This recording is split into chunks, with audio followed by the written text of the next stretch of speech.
एक राधा नाम की महिला थी। उसके दो बेटे थे। बड़े बेटे का नाम पुनीत और छोटे बेटे का नाम सुमित था। बचपन में वह दोनों बड़े प्रेम से रहते थे, परंतु छोटा भाई सुमित अपनी माँ की बात नहीं मानता था। जब वे दोनों बड़े हो गए तब उनकी शादी हो गई। वे दोनों अच्छे से रहने लगे, परंतु एक दिन राधा के पति की मृत्यु हो गई। अब राधा अकेली पड़ गई थी और बड़ा बेटा पुनीत कोई शहर में काम करता था, छोटा बेटा गांव में ही काम करता था।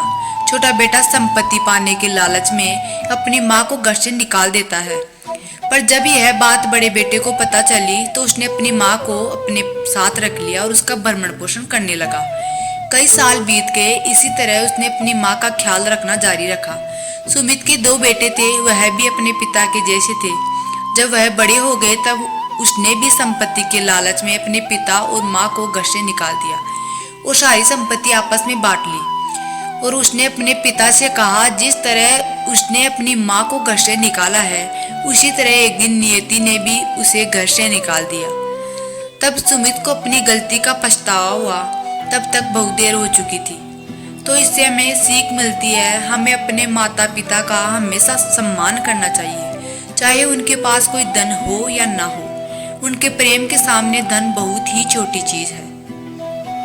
एक गांव में एक ग्वाला रहता था। वह रोज अपने गांव में एक बनिए को आधा किलो मक्खन बेचता था। एक दिन बनिया अपने घर गया और उसने सोचा कि आज मक्खन तोल के देखता हूँ, ताकि पता चल जाए कि मुझे सही मात्रा में मक्खन मिलता है या नहीं। उसने वजन किया तो पता चला कि मक्खन आधा किलो से कम था। इस पर बनिए को बहुत गुस्सा आया और वह उस ग्वाला को कोर्ट में ले गया। कोर्ट में जज ने ग्वाले से पूछा, तुम मक्खन को तोलने के लिए क्या इस्तेमाल करते हो? ग्वाले ने जवाब दिया, हुजूर मैं अनपढ़ हूँ, मेरे पास कोई आधा किलो का बाट भी नहीं है। जज ने पूछा, तो तुम मक्खन को कैसे तोलते हो? ग्वाले ने जवाब दिया, हुजूर मैं बहुत समय से रोज इस बनिए की दुकान से आधा किलो आटा खरीदता हूँ और जो भी आटा लाता हूँ उसके बराबर मक्खन तोलकर इस बनिए को दे देता हूँ। अगर कोई दोषी है तो वह बनिए खुद है, जो मुझे रोज कम आटा तोलता है।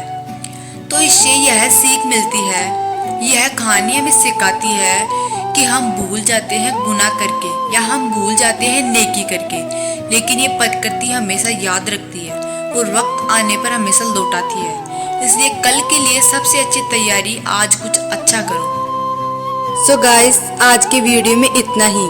वीडियो कैसा लगा मुझे कमेंट बॉक्स में कमेंट करके जरूर बताइएगा। वीडियो पसंद आए तो वीडियो को लाइक कर देना, चैनल को सब्सक्राइब कर देना।